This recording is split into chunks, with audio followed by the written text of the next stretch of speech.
बस माता पिता का यही धर्म है, अपने बेटे को अच्छी शिक्षा दिलवाते हैं। इसलिए हमारे धर्म, अर्थ, काम, मोक्ष 4 पुरुषार्थ माने जाते हैं, लेकिन वो आगे वाला और पीछे वाला उसको भूल गए। आजकल धर्म भी भूल गए और मोक्ष भी भूल गए। अर्थ काम खूब ज्यादा पढ़ाते हैं, फिर बेटा क्या करोगे, पढ़ जाओ तो नौकरी लग जाए, पैकेज खूब बढ़िया मिले। महाराज 34 लाख पैकेज, 3 करोड़ पैकेज मिलता है कंपनियों में, बहुत बड़े बड़े पैकेज। और बेटा कहते बेटे को हम सेट कर रहे हैं, बेटे को सेटल कर दिया, यही बताते हैं ना। कहाँ सेटल कर दिया? अरे अमेरिका में है, रूस में है हमारा बेटा, अहंकार पाल लेते हैं। अरे एक रह गया वो निठल्ला, पानी कौन देता था, मरते हैं। वो अमेरिका वाला तो अमेरिका वाला ऑनलाइन अंत्येष्टि करता है और निठल्ला जो होता है पानी वही देता है, खाली अभिमान मान लेते हैं हमारा बेटा अमेरिका में है। उधर भरे सो धर्म सिखावे, लेकिन पिता का धर्म क्या है? पिता अगर पुत्र का धर्म है तो पिता का भी धर्म है। शास्त्र कहता है क्या?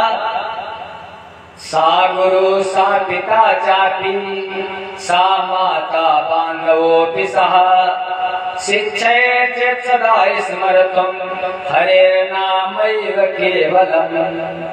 सा गुरु वही गुरु है, सा पिता वही पिता पिता है, सा माता वही माता माता है। जो शिक्षयेत् चेत् सदा स्मरतुम्, जो ये शिक्षा दे बेटा, जैसे सुनीत ने दोपहर में कथा सुनी थी, जैसे सुनीत ने अपने बेटा ध्रुव को शिक्षा दी, जैसे कयाधु ने अपने बेटा प्रहलाद को शिक्षा दी, जैसे दशरथ जी ने कौशल्या जी ने अपने राम जी को शिक्षा दी, महाराज वैसे शिक्षा दे कि बेटा कहाँ से आपका धर्म क्या है, जो अपने धर्म के बारे में बताए महाराज, वो पिता है। और पिता खाली यही बताए कमाओ खाओ, वो तो एक महाराज पशु भी अपना पेट भर लेता है। तो जीवन वैसे है, जो ज्यादा पढ़ाते लिखाते हैं संस्कार नहीं देते, शिक्षा देते। शिक्षा और संस्कार में अंतर है। शिक्षा तो दे दी लेकिन संस्कार नहीं दिया, वो महाराज वो फिर बच्चे पानी नहीं देते हैं महाराज। वो तो उनके महाराज बताया ब्रह्मचर्य, गृहस्थ, वानप्रस्थ और संन्यास। पहले चला जाता था ब्रह्मचारी होकर के गुरुकुल में शिक्षा पाता था। उसके बाद गुरुजी कहते थे बेटा 2 मार्ग हैं तुम्हारे, एक मार्ग है श्रेय का, दूसरा मार्ग है प्रेय का। अगर बेटा कहता था श्रेय का मार्ग अपनाऊंगा, शिष्य कहता था, तो उसको सीधे संन्यास की दीक्षा देते थे, नैष्ठिक ब्रह्मचारी फिर सन्यासी। और अगर कहता था नहीं प्रेम में जाऊंगा, तो फिर ब्रह्मचर्य के बाद समावर्तन संस्कार और फिर उसको घर में विवाह करवा देते थे। गृहस्थी में जाओ, गृहस्थ हो जाता था। गृहस्थ के बाद बच्चे हो गए, मान लिया बेटे बहू हो गए, उसके बाद पोता होता तो बड़ा आनंद आता है। अपने यहाँ पता नहीं कहाँ से चल गई कहावत, मोल दत्ते बिया ज्यादा पिया गो। अरे हमारा बेटे तक हमारा काम है, हमारा बेटे का जब बेटा हो गया तो फिर चौथे मन जाइए रब कानन। हम जिनकी संतान है मनो महाराज की, होय न विषय विराग बसत भवन भा चौथपन हृदय बहुत दुख लाग जन्म गयो हरि भगत बिनु।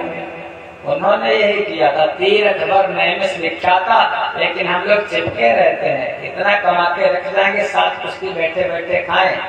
बेटे से पोता ज्यादा प्यारा होता है, आसक्ति छूटते नहीं। लेकिन शास्त्र कहता है 50-55 साल की अवस्था के बाद वानप्रस्थी। घर से अरे अगर बाहर ना जाओ तो घर से आसक्ति कम कर दो। बेटे दुकान संभाल ले, बेटे कारोबार संभाल ले, तो तीर्थ करेंगे, भगवान का भजन करेंगे, बहुत दिन कमाया। अब बेटे हैं वो खुद देखेंगे, उनका प्रारब्ध खुद उनके साथ रहेगा। फिर वानप्रस्थ के बाद ऐसा लिखा शिव पुराण में आया, विशेष करके 70 वर्ष की अवस्था में जो जीवित है 70 साल तक, उसको संन्यास ले लेना चाहिए। काम्या नाम कर्मणाम न्यासा, फिर तो संन्यास ले ही लेना चाहिए बिल्कुल। क्योंकि ये हमारे 4 हमारे जीवन के स्तंभ में ब्रह्मचर्य, गृहस्थ, वानप्रस्थ और संन्यास। भरत जी ने पूरे पृथ्वी के सम्राट है महाराज भरत,